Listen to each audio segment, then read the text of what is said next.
I've lived in this house my whole life. Never moved. Not even once.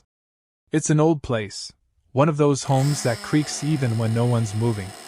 The kind with real wood doors, thick stone walls, and a kind of weight in the air that reminds you people lived and died here before you. And yes, there have been deaths here. Now, I should say this up front, I'm an atheist. Maybe agnostic on the more generous days. I don't really believe in ghosts, spirits, or anything after death. I believe in evidence, science, rational explanations. Which makes everything I'm about to say feel even harder to process. It started on a winter night. I was lying in bed with my sibling, both of us tucked under heavy quilts. She's a deep sleeper, always has been. The type that could sleep through an earthquake. I was the one always left staring at the ceiling or doom-scrolling through my phone in the dark, unable to switch my brain off. It was around 1 a.m. when I realized she'd already passed out. I, on the other hand, was wide awake, tossing and turning, feeling the weight of stress clawing at the back of my mind. That's when I heard it. A sound. At first I thought I imagined it, a faint clicking, like fingernails on glass.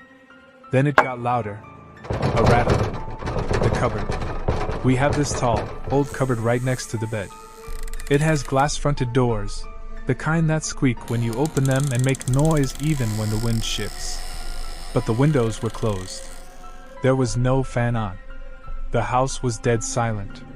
And still, I could hear the glass doors shaking. Not lightly, violently, as if something inside was trying to break out. I froze. No part of me wanted to check it. I stayed where I was, heart pounding, and pulled the blanket up over my head like a child.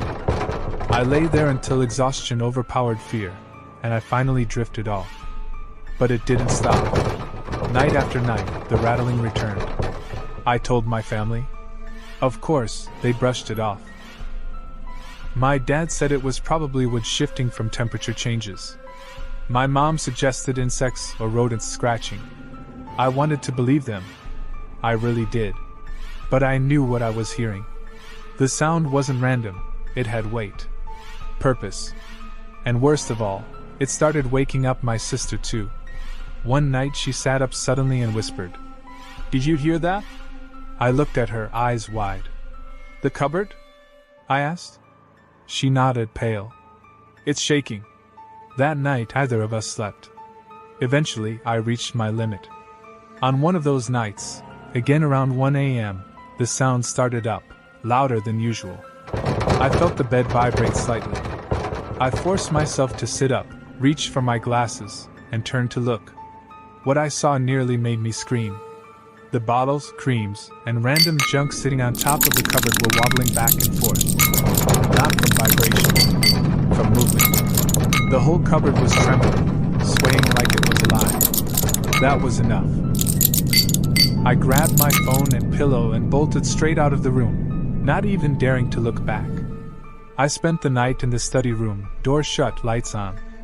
I didn't go back after that. That was years ago. Since then, I've made it a habit to avoid that room. My sibling, however, kept sleeping there for a while. Maybe she was braver. Or maybe she wanted to prove it was all in our heads. That didn't last. A few months ago, she told me something that brought back everything. "I woke up last night," she said quietly, "because the bed was shaking." I froze. "Like earthquake?" I asked. She shook her head. "I checked. Nothing on the news. No one else felt anything. Just me." The bed was trembling hard, like something was pulling at it. And it kept happening. Night after night she'd come out looking pale, sleep-deprived. One morning she whispered to me, "I can't sleep in there anymore." She never did again. And then there were the scratches. I started waking up with these faint marks along my arms, thin, red, and angry-looking. I don't own a cat. I don't wear anything sharp. And the oddest thing is, I never felt them happen. I'd go to sleep fine and wake up marked up like I'd wrestled with something in the dark. I tried every logical explanation. Maybe I scratched myself in my sleep. Maybe I was allergic to something in the sheets. I even changed all the bedding. Nothing helped. I talked to my friends.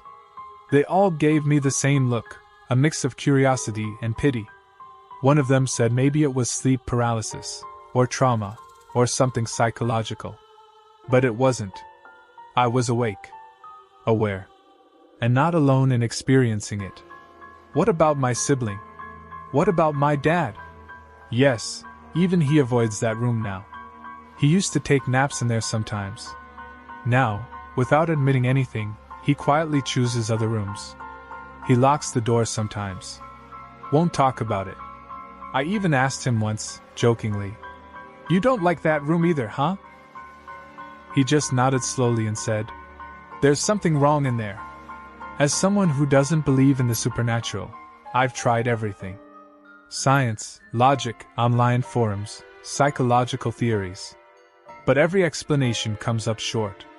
And the more I try to dismiss it, the more I know deep down that something real happened. Something I can't explain. And that terrifies me more than anything.